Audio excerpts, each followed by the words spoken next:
Welcome to Divine Dosed, a life beyond your drunken dreams and life on purpose and empowered, a spiritually intoxicating space where we let spirit-led people who want more in to live a hot, a holy, a whole life.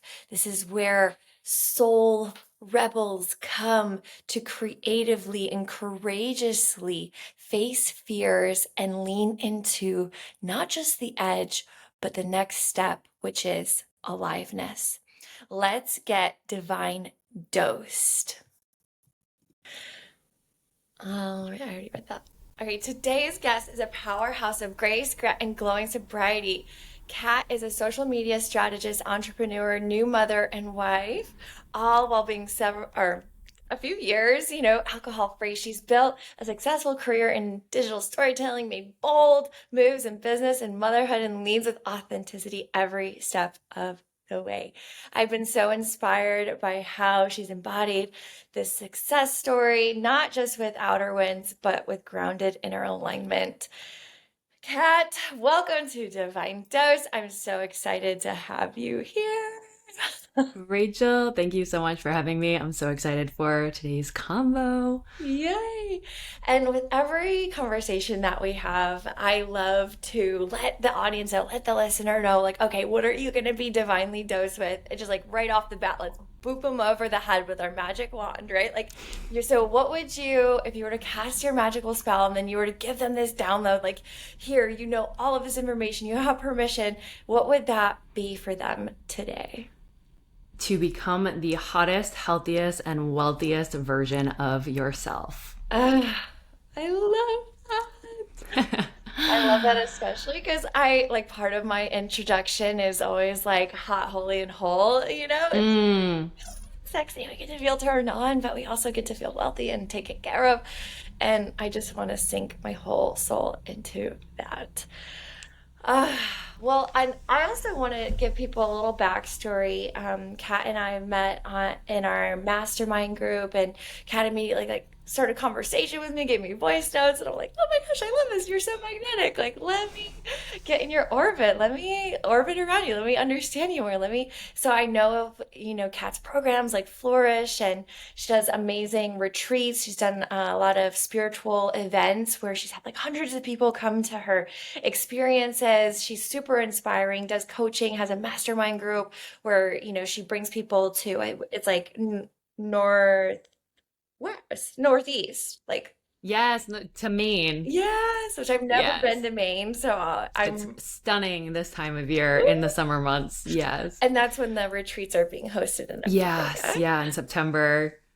So in short, Kat is like literally making dreams come true. She's living on the edge of aliveness and this magic. And so I'm really excited to hear today us drop into topics like alcohol free and business and strategy and flourishing and all of what that means. And for especially people who are like, okay, I've been fine in these areas, but I want to start to shift my life. I want to say like, it's okay to not just be fine and settling, and it's okay to want a big life. It's okay to want a big income, a big paycheck, a big month, Mm. whatever, wealthy means for them. So let's just drop in with this. So you live now as alcohol free. What does that mean to you, and what have you seen that has benefited your life since moving in that direction? Every aspect of life. So when I chose to stop drinking, it was really to honor my brother who died in an alcohol related accident. And I felt on my heart that it was, I had a difficult relationship with alcohol, and I just really felt this calling to just give it up for a month.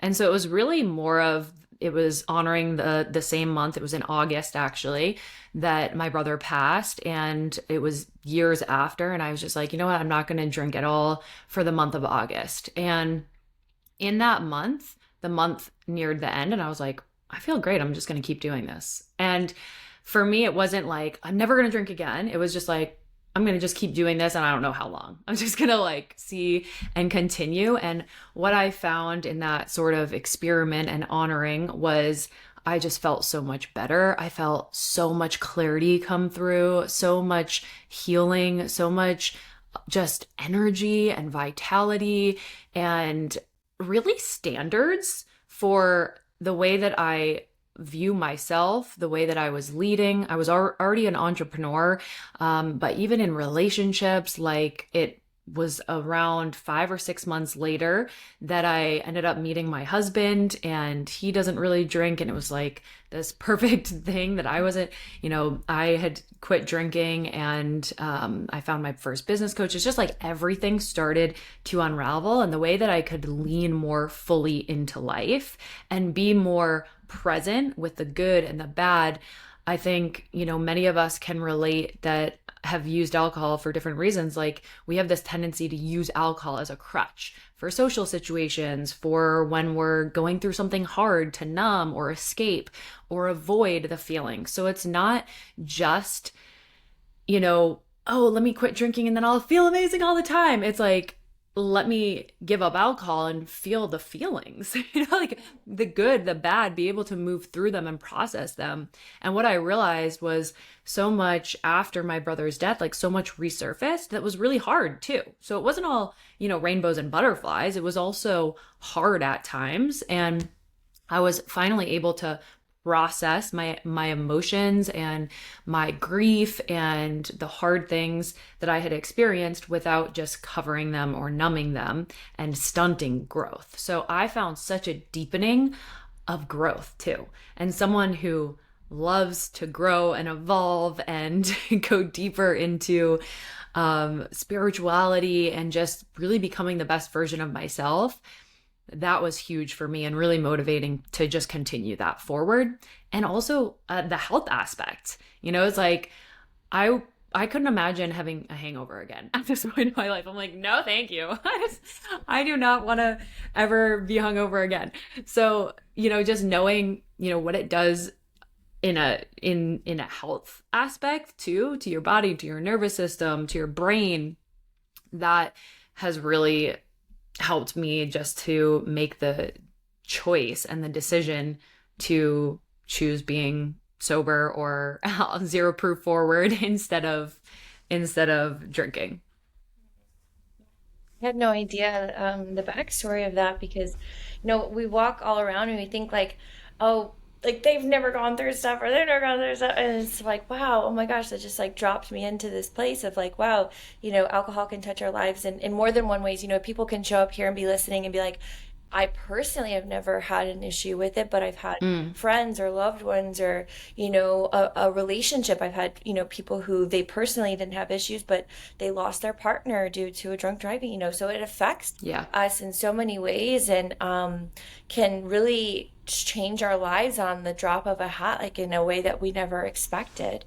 And it sounds like that was a moment where, what something could have been a reason to break you or to send you into an even deeper spiral, with it. Because I personally had an alcohol related drunk driving thing, and I'm not going to get into it, but for me, for a little while, I was like, okay, I'm not going to drink alcohol. I'm going to smoke weed and drive, but I'm not going to, whatever. I'm going to do all this other stuff. And then eventually I couldn't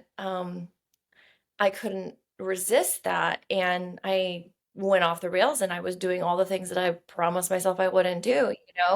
And so it sounds like you had an opportunity and um, you almost like transcended that, or you brought that as like a point of purpose into your life. And so I find that's just really empowering and courageous. And thank you. And transparently, Yeah. this was 8 years after I lost my brother. Oh, So it wasn't like it was actually at first, it made me realize my patterns because I went fully into partying. wow. Like I would just drink for like a year straight. And so I didn't, I was 22 at the time that he died, and I was absolutely a wreck. So I did go the other way pretty far.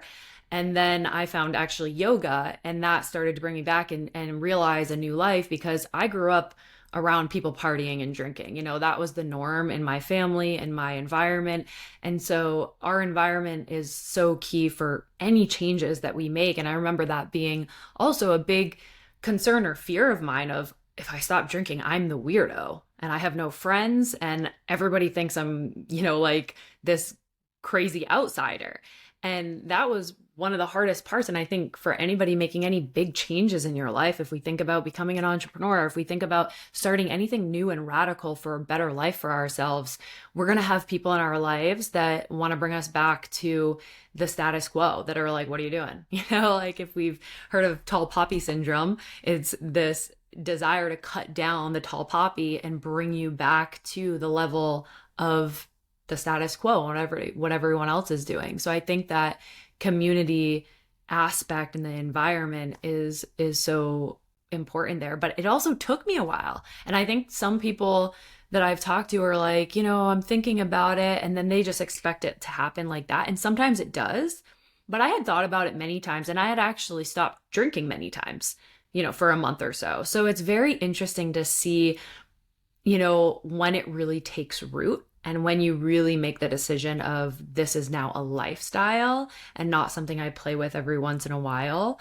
And I think giving grace in that process too, because it is something that many of us, it's so deeply ingrained, right? And just by society, it's like the normal thing to do is drink and party and go out. And that's how you spend your time.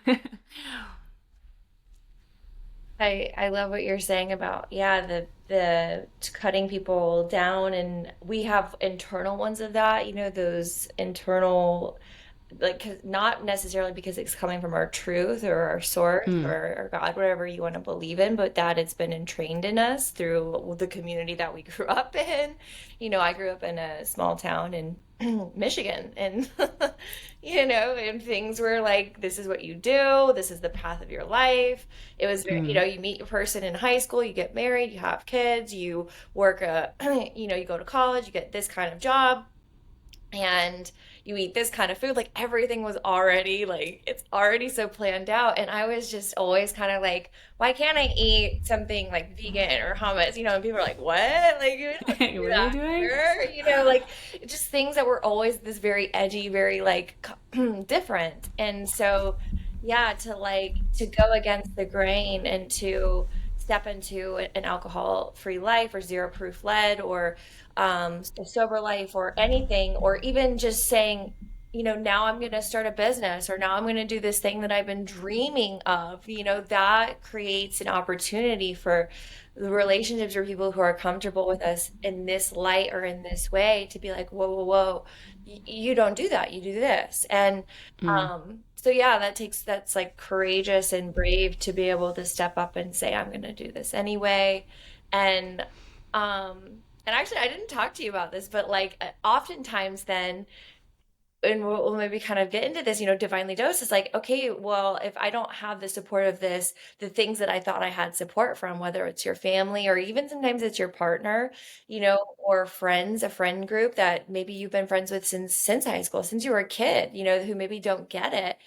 There has to then be, for me anyway, like a belief in something greater than myself, whether it's the dream itself or whether it's like this guiding force. Have you ever did you ever have, or do you have, you said yoga, did you find that there was something like a spiritual essence or something that started to kind of guide you, or that started to give you something to believe in? Yeah, it's layered. And I love what you said about the leadership too, because that was another big thing for me. Stopping drinking was, it strengthens your leadership so Mhm. much to be able to say, when everyone's drinking and, oh, do you want to drink? No, and be able to just own where you're at and what you're choosing is such a powerful skill as well. But yeah, for me, I would say it was a process. And finding yoga was definitely that wake up call of getting in my body. And now I do a lot of work with nervous system regulation and really these hidden somatic patterns in our body, and really finding liberation in these subconscious patterns, because our conscious thoughts only run like 5% of what we do on a day-to-day basis. And what's mainly operating our decisions, our patterns, our behaviors is subconscious. And so if we grow up in a certain environment, we adapt by creating these certain protection mechanisms, or we have the tendency to feel shame in our body or have these reactions to triggers, then our body naturally has learned at a young age how to kind of protect ourselves and bring us back to homeostasis, right? And so when we are older, when we're grown, we have new experiences and new opportunities. We don't still need to have those responses, but our body just automatically does them. So yoga was like the introduction, I would say, to that, and getting into my body and being aware of some of the things that were happening. And I didn't realize it at first, but I left that first. It was a hot yoga class, and I left that class and I was like, wow, that was so intense, and I loved it.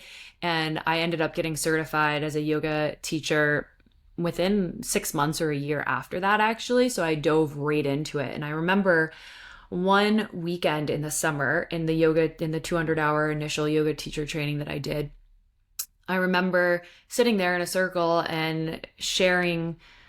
I don't even remember what the prompt was, but I remember this breakthrough for me was I was supposed to be at the lake house this weekend, where my whole family gets together and basically drinks and parties. And I'm choosing to be here instead. I'm choosing to go deeper into my body, to really dive into this area, this practice that's lighting me up, and to focus on, spirituality. And I grew up super Christian as well, like at a young age. So it's not like I didn't have any spirituality, but this was like a new approach to something bigger. And I remember just really vividly that point in time and feeling like, wow, this is what everyone around me is doing, and I'm choosing to be here instead. And that was like a really big deal for me.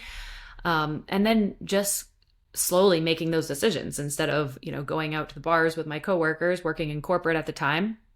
I would be going to a New Year's Eve, yoga class. So it became, like I said before, this environment, this community. And a lot of people in the yoga community don't drink or are sober, things like that. So you start to get around people that just have different values and priorities. And so that was kind of the gateway in. And then, years later, and lots of yoga teacher trainings later, and really just diving into this awareness, this stillness, allowing these messages to kind of be revealed to me, and this deeper understanding was really, it was really impactful for my journey. Yeah, you keep bringing this thread of community and how important that being around other people can really shape how I think and what I act and what I want to do. Mm, And yeah, when I first got sober, people kept telling me, like change people, places, and things, change people, places, and things, change people, places, and things, And I remember when I still was like kind of rebellious in nature a little bit, like, yeah, I'll do anything it takes, but I'm gonna go here, but I'm gonna hang out with so. mm, And it wasn't until like I did that a few times, and then someone like snuck, like I asked them like, "Oh, does this have any like drugs in it?" And they're like, "No." I'm like, "Okay." So then I have it, and then next, I'm like hearing them talk about it to someone else, and they're like, "Yeah, I put this much grams and blah blah." I'm like, "Oh my gosh," And then so there was like these moments of like, "Okay, I'm sick and tired of being sick and tired, and obviously I can't be. I have to change. If nothing changes, nothing changes." yep. And what's the only component that I can change here? Me going through those, like I have to pluck myself out, because it's like Mm, that, like they're just gonna I'm gonna keep being brought back into that state of consciousness. And so yoga was a really great place for me. I got my certification in yoga as well. And then yeah, so like meditation, I remember right before I got sober, I found like Abraham Hicks, and I fell in love with Abraham Hicks. And I just yes. started like listening every day. And even though I wasn't I was still in this process, right? And I think a lot of times, yeah, it's like a lot of us want that quick quantum jump leap, and we don't. Instant Instant gratification. Yeah. gratification. Yeah, like I planted the seed. Where's the fruit? You know, Yep. like, okay, Just like business. just like business. I get like still to this day, it's like, okay, I signed up for this program. Where's the money? Yep. And sometimes it works like that. But what we forget though is a lot of and this is in my experience, is like those quantum leaps happen from millimeter moves, millimeter moves Mm, that are like the caterpillar inching along. That one day that caterpillar gets in that cocoon and then it's a butterfly.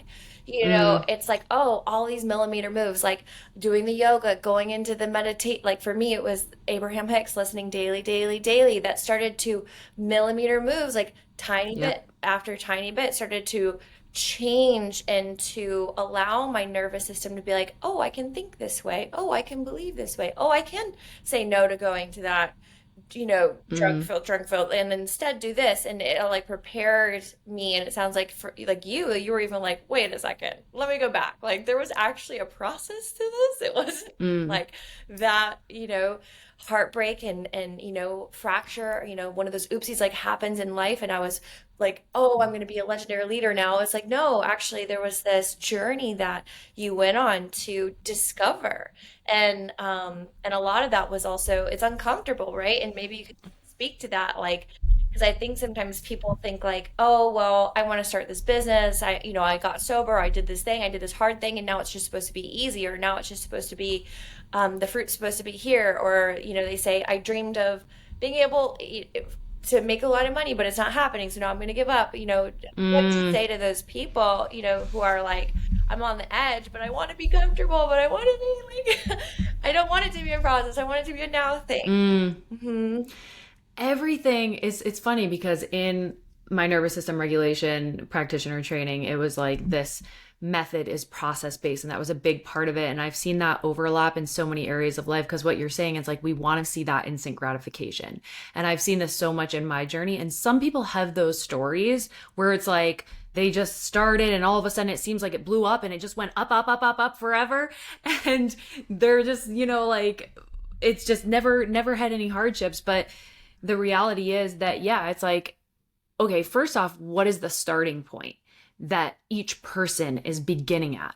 Because one person with certain life experiences, and this isn't a victim mentality, this is just, certain people have to overcome different obstacles to even reach this kind of even playing field to begin. And so this can be business, this can be, sobriety or drinking, this could be lifestyle, this could be fitness, this could be so many things. Fitness is always a great example for me to tie things back to. But think of fitness like somebody that grows up. I think of me, my husband owns a gym, I'm been a yoga teacher for 12 years, I do nervous system regulation, I'm a business coach. Like we're both entrepreneurs, we both own businesses.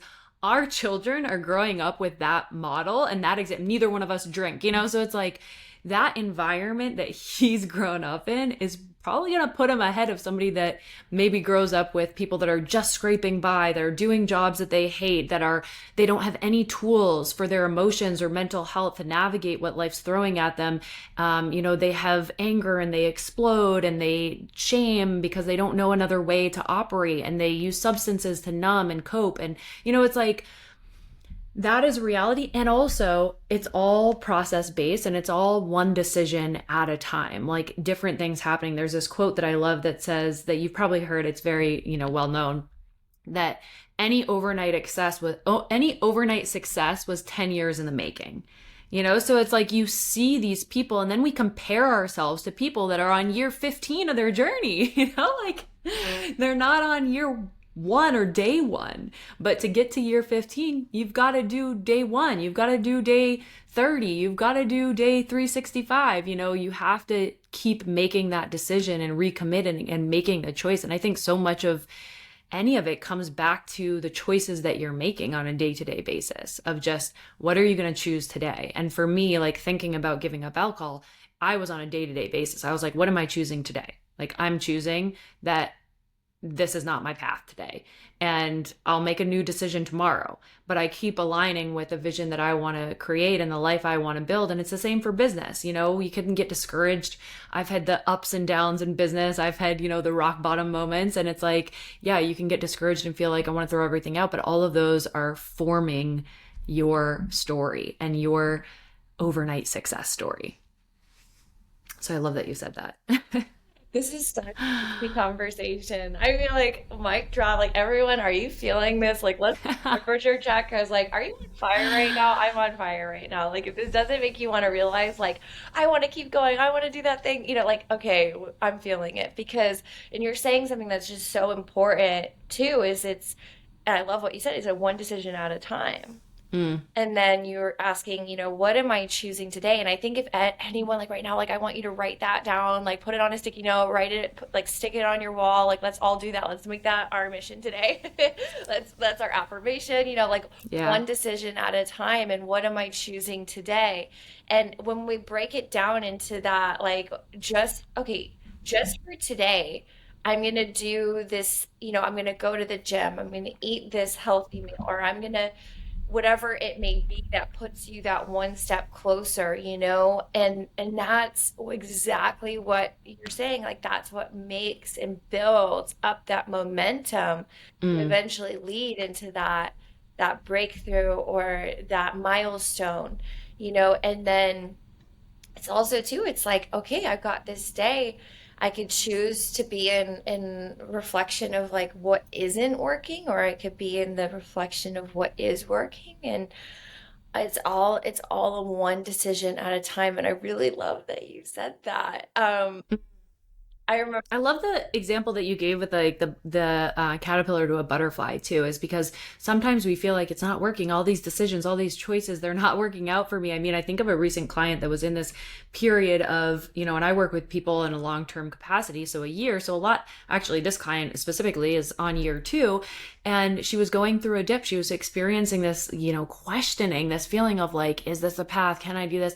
And then wanting to call something in. And then a week later, it's like she signs 2 15K clients, a price point triple at what she's ever charged before. It's like this whole new world opening up of clients and potential and being flown around to do her work as a breath work facilitator. It's like the way that things can change so quickly when you keep committing. And yeah, I just love what, and it's funny because my retreat that we were talking about before is called the Metamorphosis Retreat. It's like all based around that of like you come as who you are and you leave so totally as like the vision that you're calling in. Yeah. So I love that. Uh, The yeah. synchronicity. Yeah, synchronous. I mean, let's pay attention to them because oh my gosh, I feel like we've just really touched on what really everything comes down to. And this is just in my experience. Like, I love what Tony Robbins says, change is inevitable, but progress is a choice, which means Mm, like nature's gonna nature, seasons are gonna change, who's in political office, all of that, like that is inevitably all going to change. But what in my life, like the progress that I get to see in that transformation, that comes down to a decision, that comes down to a choice, and that comes down to the decision and choice that I make right here, right today. And I can just start to subtly pivot those, and then eventually those turn into big pivots, and that's what's like compressing decades into days can happen yep. after I start, right? Mm, Starting to change that one decision, that one thing. And that's how progress is made. And that all is what? An identity shift. It's mm, all like saying one day I'm not even joking. Like I had one day where I was like hungover in my bedroom, my second bedroom in my office on a webinar, on like not even a webinar. It was the World Summit with Tony Robbins and Gene Graziosi and all these speakers. mm, And I was like, I got drunk the night before, even so I told myself I wasn't going to do it. And I was just so sick and tired of being sick and tired. I was like vomiting all day. And I just laid out on my mat and I didn't move. And I just listened to these speaker after speaker after speaker, and I heard the message. And it was like a cloud had parted. And like the hand of God, or whatever you want to call it, like God came through and lifted out that identity from me.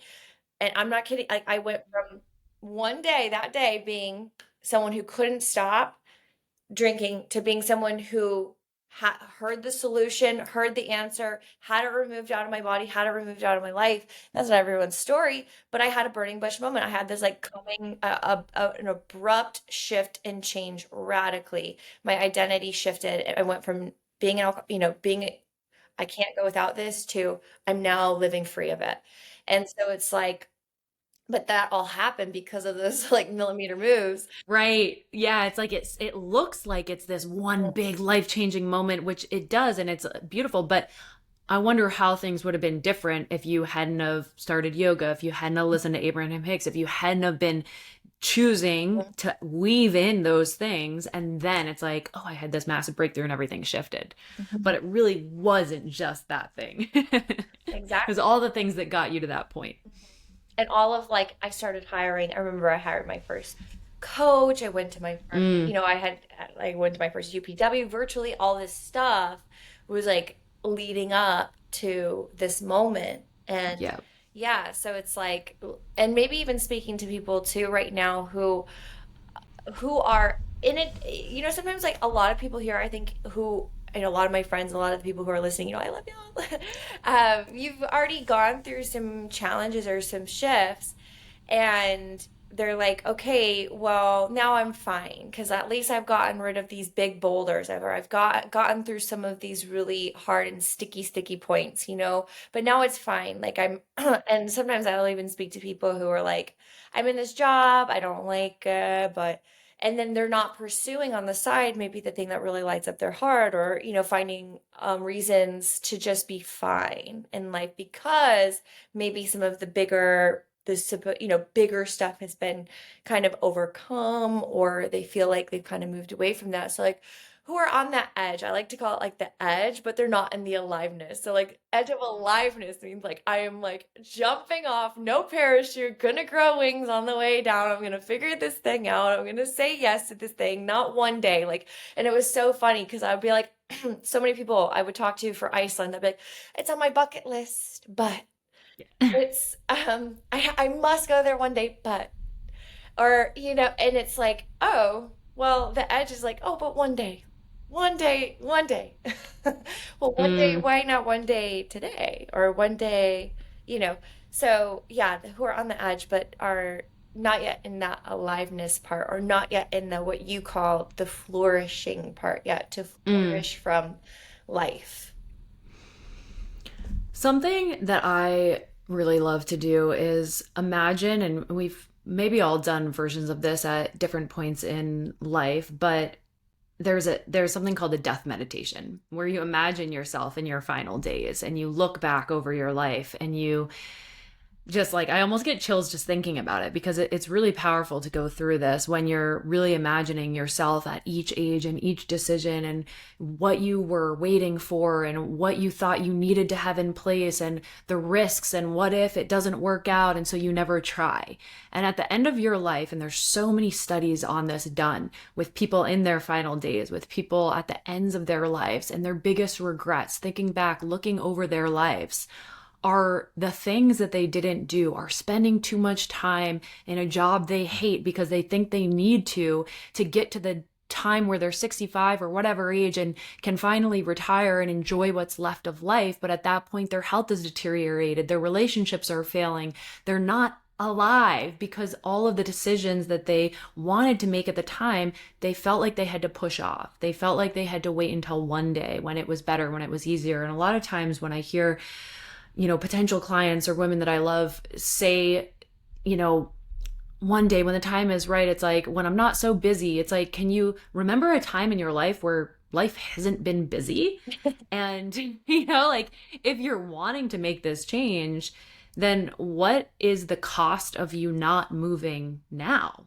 Like, what is on the other side of that? Like, I like to weigh the opportunity and the options of, I think about joining, the mastermind. I just joined another mastermind, but I think about even the mastermind that we met in, joining that mastermind. It's like, okay, yeah, you can always make a pros and cons list and reason why not. And I think it's really important for me personally to tap into the somatic intuition and really lead from that place and not question things. And I've learned to that's been really supportive in my journey. But it's also looking at, okay, or I think of like quitting my job. This could be so many different examples, but I think about quitting my sales job. I had a nice cushy sales job and I want to leave to be a yoga instructor, where notoriously everyone says you can't make money as a yoga instructor, all these things. But I thought, okay, I have this background, I have this history in sales. I'm great at sales, corporate sales. It comes pretty natural to me. But I love yoga. I love this freedom lifestyle. This is what I want for my life. And it's on my heart. It keeps coming up. And I can either take the leap now, and if I fail, I'm back at the same place I was, back at a corporate sales job. That company probably would have taken me back, but I could have found another company. So it's like, what are you risking by saying no? And what are you risking by saying yes? Oftentimes, to say yes, if you go to worst case scenario, you might lose time, money, energy, but you probably end up in the same place that you are now if it doesn't work. And if it does work, if you do get everything, if you do feel alive, if you are in the most amazing relationship of your life, if you have a job that gives you purpose and fuel and passion and that you're obsessed to wake up for, if you have a lifestyle that supports your flourishing and your, like your aliveness, then what is the trade-off there if it does work? So it's like, as humans, we have this natural tendency to go to the negativity bias, right? It's like we have this natural tendency to go to worst case scenario to protect ourselves, to keep us safe. So this also takes some conditioning and practice. And the more we do it, the more that we allow our desire to lead, and the more that we risk and find out. It's like any successful person in any aspect of life has more failures probably than like that is what shows their success, is all of the times, all of the failures that they have along the way. So that was like a roundabout way of saying, like, imagine at the end of your life, what do you want your story to be? What do you want to remember? What do you want to not have regrets about doing or pushing off to one day when you think the time is perfect? And also, what are the trade-offs? Like if it doesn't work, what do you lose? And if it does work, what do you gain? And if that gain is a lot bigger, which, let's be real, it always is, then you should take action. Oh, I love this. Now we need to just do like a total immersion of this death, a walk through death Ugh. experience meditation.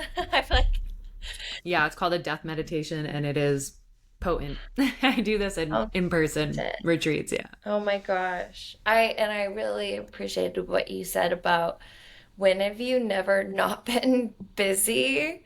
And Kat, like I would speak for Kat, but like you're married, you have a business, you run and operate it yourself. We're part of this mastermind that has calls every week. You're a mother, you like to work out and take care of yourself. You plan, so it's like there's so much that we get to do, and the busyness is what I recognize is that oftentimes, like when I'm the quote unquote busiest, I'm actually the happiest. And it's not because I'm just filling my life to fill my life up with stuff, but because as I've grown and as, we move through this process, I put things into my life that grow my capacity to be able to serve, to be able to give, to be able to show up. And like a year ago, to have two like podcasts on the same day would have like fried my brain out,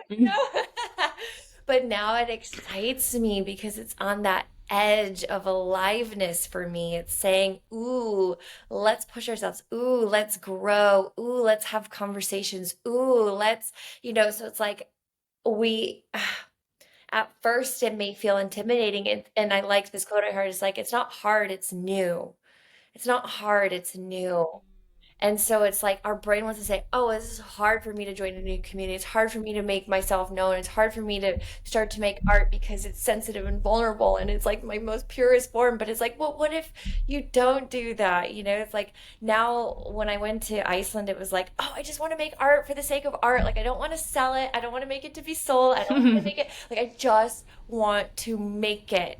And it felt so good to do that. Like, I painted just to paint and I wrote just to wrote and I produced music to Mm, just produce music. And but it's like, why does it do that? Because then it feeds my flame to do these other things. So it's like, it doesn't have to make logical sense for it to be the most meaningful thing that could be the catalyst for a whole new endeavor in our lives. And so anything else, I want everyone to just like totally soak this in because you've got so many nuggets. You've got a mantra today. You've got this, what one decision at a time. Am I choosing today? You have that mantra. What am I choosing today?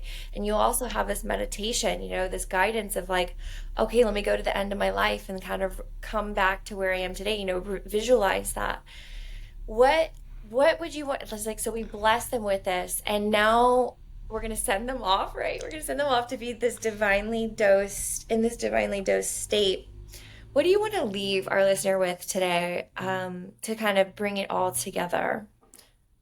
so something unique to what you just said, and also this kind of natural theme that unfolded today around choice, is also you get to choose your hard, Mm. right? And so if a decision feels hard, if the new business feels hard at the beginning, and I love what you said of, it's not hard, it's just new. And there's another quote that's, there's no such thing as imposter syndrome, there's just inexperience. And once you get in the reps, once you continue to do it, you don't have imposter syndrome because you have proof. And so we get to choose our hard. It was hard to leave my job 8 years ago, how many ever years ago, and fling myself into entrepreneurship as a yoga instructor and event company founder. But it also was really hard to wake up every day and hate what I was doing for a living and feel miserable and feel anxious and have trouble sleeping. It's hard to go to the gym 3 days a week and lift heavy weights. But it's also hard to be uncomfortable in my body, to have low energy, to not sleep as well. It's like we get to choose our hard, and we get to choose the life that we want to live and the life that we want to build over time. So it does so much come back to what we're choosing and how we come back to the fact that we get that choice every day. Oh, I love this. So now I have a challenge for people. So everyone listening, I'm gonna ask that you go find me and Kat, and I want you to comment or DM us and tell us what your one decision that you're making today that is a pivotal decision. Like it could be Mm. so small. It could be like the thing that you're the most resistant to, or the thing that would excite you the most, or the thing that sometimes like I used to think that I needed permission to make art. It's like maybe you just make a decision to paint the painting, to do the thing, to make the phone call, whatever it is. And maybe the decision is to just message us that you're making a decision to message us. That's like your home play. Okay. I want you to play with it. I want you to have fun, and I want you to find us. I want you to seek us out. I want you to comment and say what that one decision is, especially to Kat, because this conversation has been so amazing. I want her to know what you are deciding today. And Kat, will you please let us know what is going on in your world? What is going on in your orbit? You have some amazing experiences that are available. How can they find you? All of that good stuff. Yeah, Kat Cynewski on Instagram is the best place to connect. And yeah, definitely come send me a message. Let me know if you got some nuggets from this episode. I love to connect regardless. So come over there. My website is katcynewski.com. I have the main metamorphosis retreat that we mentioned that's coming up in September pretty soon. There's a couple more spots open for that.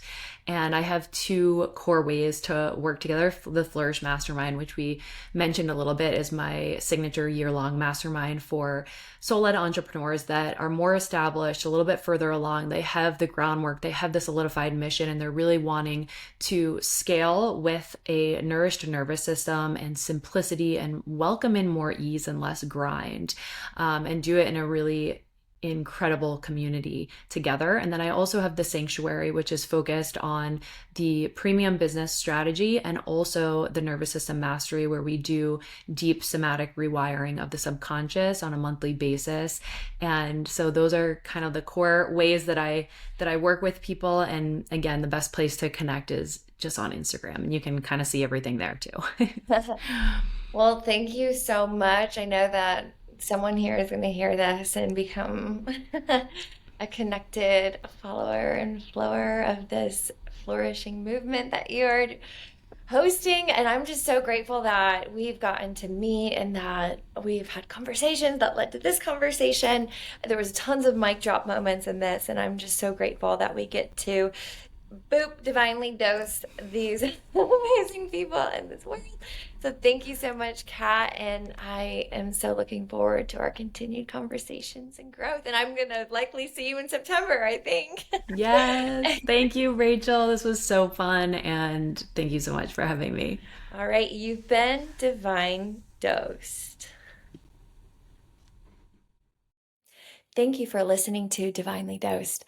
You have been dosed! And there's more dosing to come. We are hosting a Divine Dosed Sober Summit that is going to be launching in October of this year, 2026. This is your opportunity to get in the room virtually. You can join in from anywhere. You can bring your friends, your family, your loved ones, your partner, whoever it is that you feel called. You can bring yourself.